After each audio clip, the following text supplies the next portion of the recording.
are some designs I do for my own pleasure, solely my own pleasure, and I never think they're going to be useful as a kit.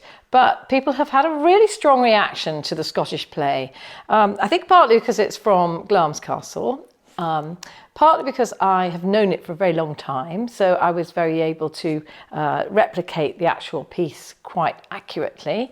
And just the colours in it are just so interesting. I almost think it's been stitched over 2 periods actually, and added to, as was the common thing in castles throughout history, that people would come as a guest and then stitch a little piece on something to leave their mark, and they might be invited by somebody to add a little more. So although the actual piece is 17th century, there are additions which could be from anywhere from about 1850s to up into the early 19th century. So, you know, little bits that are added are quite interesting. And there are traditions like the coral up the side, which is on stump work. So, and I've never seen that on crewel work before anywhere else. So, and that of course is to ward off evil and to keep plague away. So lots of symbolism in here. Scottish thistle, English oak. Of course, the Strathmore family at Glamis Castle are all for the union of England and Scotland, and they were one of the families that came down with James the First of England, James VI of Scotland, and as he became the king of both countries after the death of Elizabeth in 1603. So this one has a huge poster. It's one of the latest designs, and this is where we're going with our kits now, producing a really fabulous poster. And you can see the piece in detail, almost in scale. It's just a little bit tinier. And then when you get the kit, as usual with all our kits, you have all the skeins complete. And if I think you need possibly to be a little more generous with your stitching, I give you 2 of the same colour. But this one, I just went mad on the colour. I just got so many skeins of wool, and I adore it. And look at that. So it's a very generous kit, and I think our most generous kit, but I just couldn't resist.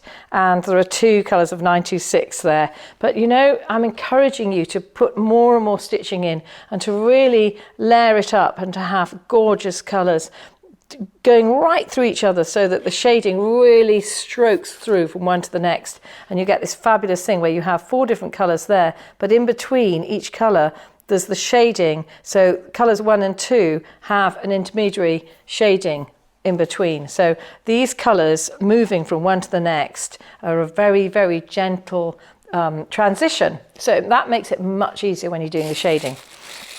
So it's a big kit, but I have a big house, and interior designers tell me that even if you have a small house, having some big things in it is advisable. So I'm going to show you the size of this first of all.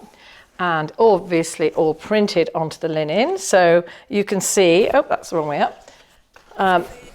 So you can see that the flower here is really generously printed.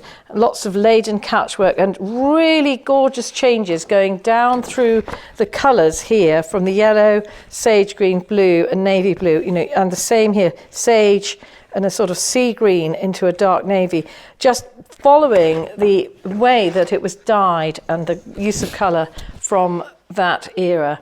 So a lovely big piece to work, but you can even work it on a 6-inch frame. I use hoops all the time. You don't have to have it on a great big frame. And then the essential guide, which is for beginners really. And then funny enough, I had 2 beginners, total beginners, working this piece over about 3 days on a course in early 2020, just before we were locked down. And they got on really well, actually. They did a brilliant job. So, and they just followed the instructions. And the stitch chart, which of course, again, is life size and has colour details where the laden couchwork is and where the layers of the French knots down the stems are. So because this is one of our later kits, you'll see how we've evolved as a company actually, employing a really good artist in Georgie and teaching her crewel work over the several years she's worked for us now. And the scale, I've noticed how people, you know, when you're sewing, you can't look at a small detail in black and white. You really need to look at the size of detail almost that you're working. So the laden couch work, that's pretty well in scale to the actual piece. So hopefully you'll find that really, really enjoyable to work. And I think there are 5 different laden couch work techniques. And of course, I always start you with the easiest one and we work up. But I really enjoyed this kit and I really, really hope that you do as well. And that is the Scottish play. Because of course, nobody says the M word.